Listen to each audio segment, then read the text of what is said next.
ಜನ್ಮದಿನ ಆಚರಣೆ ಮಾಡ್ತಾ ಇದ್ದೀವಿ. ಅವರ ಜನ್ಮದಿನವನ್ನೇ ಮಕ್ಕಳ ದಿನಾಚರಣೆ ಅಂತೇಳಿ ಮಾಡ್ತೀವಿ. ನವೆಂಬರ್ 14ನೇ ತಾರೀಕು ಯಾವಾಗಲೂ ಕೂಡ ಮಕ್ಕಳ ದಿನಾಚರಣೆ ಅಂತೇಳಿ ಆಚರಣೆ ಮಾಡ್ತೀವಿ. ಯಾಕಂದರೆ ಜವಾಹರ್ಲಾಲ್ ನೆಹರೂರವರನ್ನು ಚಾಚಾ ನೆಹರು ಅಂತ ಕರಿತೀವಿ.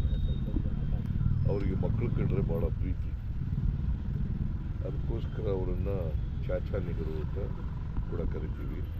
ಇವತ್ತೇನಾದ್ರು ಆಧುನಿಕ ಭಾರತದ ಶಿಲ್ಪಿ ಯಾರು ಇದ್ದರೆ ಅದು ಜವಾಹರ್ಲಾಲ್ ನೆಹರು. ಯಾಕಂದರೆ ಈ ದೇಶಕ್ಕೆ ಸ್ವಾತಂತ್ರ್ಯ ಬಂದ ಮೇಲೆ ಮೊದಲನೇ ಪ್ರಧಾನಿಯಾದವರು ಜವಾಹರ್ಲಾಲ್ ನೆಹರು. ಅವರು ಸುಮಾರು 17 ವರ್ಷಗಳ ಕಾಲ ಈ ದೇಶದ ಪ್ರಧಾನಮಂತ್ರಿಯಾಗಿದ್ದರು.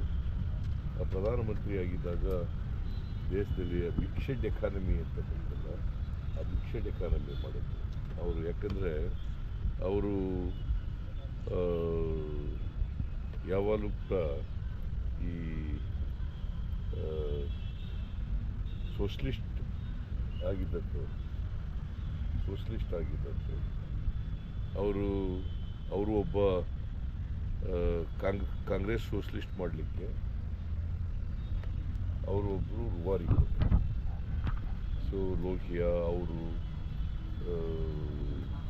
ಇವರೆಲ್ಲರೂ ಸೇರಿ ಒಂದು ಕಾಂಗ್ರೆಸ್ ಸೋಷಲಿಸ್ಟ್ ಅಂತ ಮಾಡಿ ಅವರು 17 ವರ್ಷಗಳಲ್ಲಿ ಈ ದೇಶದ ಅನೇಕ ಸಮಸ್ಯೆಗಳನ್ನು ಬಗೆಹರಿಸಿದರು. ದೊಡ್ಡ ಕೈಗಾರಿಕೆಗಳನ್ನು ಮಾಡಿದ್ರು, ಅನೇಕ ಅಣೆಕಟ್ಟುಗಳನ್ನು ಕಟ್ಟಿದ್ರು, ನೀರಾವರಿ ಯೋಜನೆಗಳನ್ನು ಮಾಡಿದ್ರು, ಜನರಿಗೆ ಕೆಲಸ ಕೊಡ್ತಕ್ಕಂಥದ್ದಕ್ಕೆ ಮಾಡಿದ್ರು.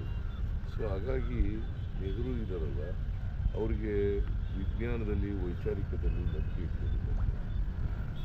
ಸೊ ಅಂಥವರು ಈ ದೇಶದ ಪ್ರಧಾನಮಂತ್ರಿಯಾಗಿ ಅವರು ಭಾಳ ದೀರ್ಘಕಾಲ ಪ್ರಧಾನಮಂತ್ರಿ. ಇಂದಿರಾ ಗಾಂಧಿ ಅವರು 16 ವರ್ಷ ಆಗಿದ್ದರು, ಇವರು 17 ವರ್ಷ. ಸೊ ಇವತ್ತಿನ ಆಧುನಿಕ ಭಾರತ ನಾವು ನೋಡಬೇಕಾದ್ರೆ ಅದಕ್ಕೆ ಇವರು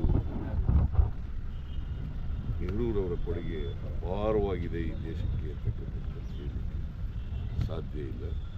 ಇವತ್ತು ಆಹಾರದ ಸ್ವಾವಲಂಬನೆ ಆಗಬೇಕಾದ್ರೆ, ದೇಶದಲ್ಲಿ ಆಹಾರದ ಸ್ವಾವಲಂಬನೆ ಆಗಬೇಕಾದ್ರೆ ನೆಹರು, ಇಂದಿರಾ ಗಾಂಧಿ, ಆಮೇಲೆ ಜಗಜೀವನರಾಮ್, ಲಾಲ್ ಬಹದ್ದೂರ್ ಶಾಸ್ತ್ರಿ ಅವರಂತೂ ಕೂಡ ಕಾರಣ. ನಾವು ಒಂದು ಕಾಲದಲ್ಲಿ ಆಹಾರಕ್ಕೆ ಬೇರೆ ದೇಶದವ್ರ ಮೇಲೆ ಅವಲಂಬನೆ ಆಗ್ತಕ್ಕಂಥ ಪರಿಸ್ಥಿತಿ. ಇವತ್ತು ದೇಶದಲ್ಲಿ ಆಹಾರದ ಸ್ವಾವಲಂಬನೆ ಆಗಿದ್ದರೆ ನೆಹರು ಕೂಡ ಕಾರಣಕರ್ತರು ಅಂತಕ್ಕಂಥದ್ದು ಮರೀಲಿಕ್ಕೆ ಸಾಧ್ಯ.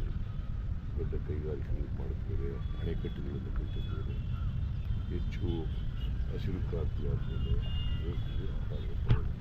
ಸರ್ 3 ಕಡೆ ಬೈ ಎಲೆಕ್ಷನ್ ಆಗಿದೆ, ಹೇಗಿದೆ ಸರ್ ವಾತಾವರಣ? ನಮಗೆ ಇರ್ತಕ್ಕಂಥ ಮಾಹಿತಿ ಪ್ರಕಾರ 3 ಕಡೆ ಗೆಲ್ತೀವಿ. 3 ಕಡೆ ಕಾಂಗ್ರೆಸ್ 3 ಕಡೆ ಗೆಲ್ತೀವಿ. ಸರ್, ಇದು ಆಪರೇಷನ್ ಕಮಲದ ಬಗ್ಗೆ ವಿಜಯೇಂದ್ರ ಅವರು ತಾವು ತನಿಖೆ ಮಾಡಿ ಹೇಳಬೇಕು, ಜವಾಬ್ದಾರಿ ಕೊಡಲ್ಲಪ್ಪ.